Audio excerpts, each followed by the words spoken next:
I like the footless bird. Do you know why? Because it has no legs, only wings. Thus it has no choice but to fly. When it lands, that signifies its destruction. This quote from Fang Yuan and Reverend Insanity is not just poetic. It is a profound encapsulation of his philosophy, his pursuit of immortality, and the existential void that drives him. In this video, we will dissect this quote, peeling back its layers to understand how it reflects Fang Yuan's unyielding path and how it connects to broader philosophical themes of determinism, necessity, and self-transcendence. The footless bird is a metaphor for something that cannot stop, that must keep going no matter the cost. For Fang Yuan, this bird represents himself, his endless, ruthless pursuit of power and immortality. Unlike most people, who have the luxury of hesitation, doubt, or even failure, Fang Yuan has long cast aside all alternatives. The footless bird does not choose to fly, it must. Just like Fang Yuan, whose sole purpose is transcendence, free from sentimentality, morality, or societal constraints. This idea closely aligns with the philosophical concept of teleology, the idea that entities have an inherent purpose or end goal. In Fang Yuan's case, his very existence is dictated by a singular pursuit: immortality.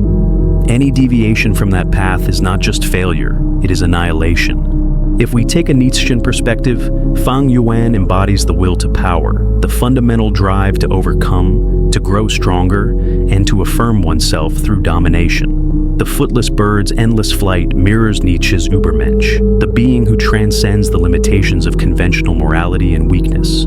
Just as the bird must fly, Fang Yuan must continue forward, not because he enjoys it, not because it is rewarding, but because it is his nature. To stop, to land, would mean obliteration, either at the hands of enemies, the cruel passage of time, or his own loss of purpose.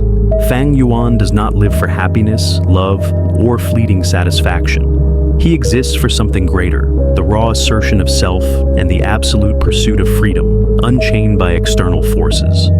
Fang Yuan's philosophy also touches on determinism, the idea that all events, including human actions, are determined by preceding causes. If the footless bird represents Fang Yuan, then its inability to land symbolizes the inevitability of his path. He has no real choice but to continue forward. Every decision he makes is dictated by the unyielding reality of his world, where hesitation equals death and emotions are a liability. In a way, Fang Yuan does not fly because he wants to. He flies because he must. This contrasts with existentialist thought, which emphasizes personal choice and meaning-making. Where an existentialist might argue that Fang Yuan could have chosen a different path, his philosophy rejects that notion. To him, alternative choices do not exist, only the path of survival and ascension. Yet, even the footless bird must one day fall, and that is where the tragedy of Fang Yuan lies. The bird's destruction is inevitable, just as no being can truly escape the constraints of time and existence. Even in a world where immortality is possible, where power can extend life beyond its natural limits, Fang Yuan is still bound by a fundamental truth. Everything comes to an end. Perhaps he understands this, deep down. And yet, like the footless bird, he will continue flying until the very moment of his fall, because for him, there is no other way. Fang Yuan's footless bird metaphor is more than just a statement. It is his existential truth. It reflects his necessity-driven life, his Nietzschean will to power, his deterministic worldview, and the tragic inevitability of all pursuits. In the end, Fang Yuan is not merely someone who wants to live forever. He is someone who cannot stop, who has long forsaken any path but the one before him. The footless bird does not land, and neither does Fang Yuan. If you enjoyed this breakdown, make sure to subscribe for more deep dives into the philosophy of your favorite characters.